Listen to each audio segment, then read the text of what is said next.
We are here on campus not hanging out with Ben Affleck. I'm Geoff Preston. I'm Robert Bondy. Number 8, MSU goes down to Bloomington on Saturday to take on the Hoosiers. That's a 3:30 kickoff.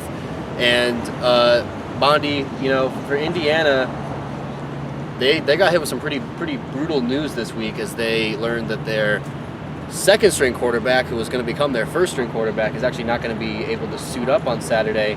They will go to a third-string quarterback against MSU's defense. I mean, I don't know how much analysis this really needs, but just kind of maybe break down for us just how much this is going to hinder Indiana. Well, I think it's going to really hurt this Hoosiers' chances. I think Indiana alone already had trouble and was going to have trouble winning this game with, the fact that Michigan State's defense is so good and Indiana's defense is so bad that, the only way they could win this game would be outscoring Michigan State. And that's tough to do right now. No, that's tough to do. When you lose a guy like Nate Sudfeld, their junior quarterback, who really has been the quarterback for them, that has a good arm, really had that offensive motion, really played well. I mean, that's a good offense with him in there, but he's out. Then the backup freshman, Chris Covington, now apparently is ruled out by his mother. Indianapolis Stars reporting that... Mama always knows, though. Mom always knows. Indianapolis Stars reporting that he's out. They interviewed his mom. And they didn't really give a reason why. They didn't give a reason, so I guess it's not a little bit puzzling. Yeah. We don't know. Indiana's head coach is not making a comment on it yet. So as of that report, it looks like third-string quarterback. Now, I hope I don't get his name wrong. Xander Damont. He will be taking over. He was supposed to be redshirt this year as a freshman from Los Angeles. Looks like he's going to be thrown in there right now, and that's going to be the area that, I think Michigan State's going to exploit. We're going to put the pressure on him, and the only chance they really have, I think, Geoff, is if Tevin Coleman goes off.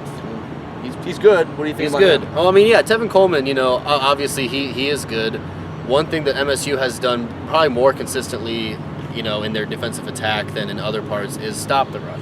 Obviously, Amir Hunt had quite a few long gains towards the end of the game against Purdue, but they shut down Amir Abdullah, and I think that really further hinders Indiana's chances in this game. The fact that their strength, that you got a strength going against a strength here, and MSU's run defense is their strength. For Indiana, this is about all they can do on offense. I mean, really, when you think about it, Xander from LA isn't really going to be lighting it up too much against MSU's defense, and so they have to rely on Coleman. MSU knows that, and they're already good at stopping that part of an offense. I don't know. This one could get ugly. It could get ugly. I think it will get ugly. And I think another reason to look at it, and I know I said this last week with Michigan State, is I think it's going to be key for them to get up early and just put away Indiana. Mm-hmm. Last week I said this going into the Purdue game, that I really believe they needed to do that to, get over this Nebraska almost blowing the lead.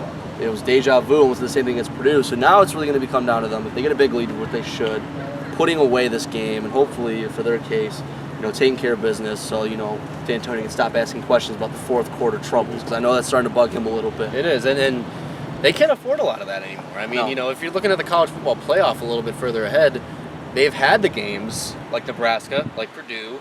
I'm not talking about losses, obviously, with that against Oregon, but, the games that they took a big lead into the fourth quarter and they almost blew it. And yes, they got the win, and they all do count one, but I think that if they keep this thing up, they don't have a whole lot more strikes in the eyes of the committee when you have so many good teams from the SEC. The Pac-12 looks really strong.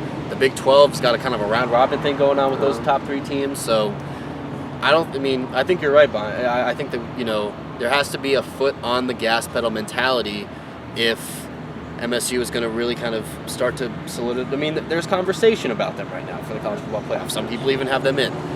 But they definitely need foot on the gas, 60 minutes. They need to blow Indiana out, which I think they can obviously do. We'll see if it actually happens. Now, we're going to go to predictions, the time of the week where we try to sound like football experts. I don't know. I'll start it out. I think MSU does, I think they do keep their foot on the gas pedal for most of this game. I picked a lot of blowouts this year. I think that in this case, this is going to be a similar type of scenario, but I do think that Coleman might actually get it going on the ground a little bit. I think that Indiana is actually probably going to score about somewhere in the neighborhood of 17 to 20 points. I have MSU winning 38 to 20, and I think that we do see the twos at some point in this game. Maybe we should, maybe we shouldn't, but that's not really D'Antonio's style. D'Antonio's a guy that if they get up big, he's going to put the twos in. I think that MSU wins this game 38 to 20. I see a similar score. I think it's going to be a blowout. I do agree there. I don't We think... agree too much. We do agree a little too much. Maybe Yeah. we'd be more like Skip and Stephen A. Yeah, on the the people first want us. take. People want us to fight probably, but Well, I don't think you really have any argument this week. Michigan State's going to Yeah. blow them out. I think it's going to be 41-10. I don't think their quarterback can do enough to really get anything going. It's throwing them right into the fire, really going against Michigan State for his first start. Coleman, I think, will get at least one touchdown to break off one big run. Give him credit there. But I think this week will be more about Michigan State putting the foot down, taking this one out, making it out of hand as quickly as possible, and moving into 6-1 going into the big game next week against Michigan. and that is a big game next week against Michigan. We're going to preview that game. But first, because we're not looking ahead to Michigan, much like the players said this week, we will recap Indiana later for you after the game down at Memorial Stadium. I'm Geoff Preston. I'm Robert Bondy. We will see you later in the week.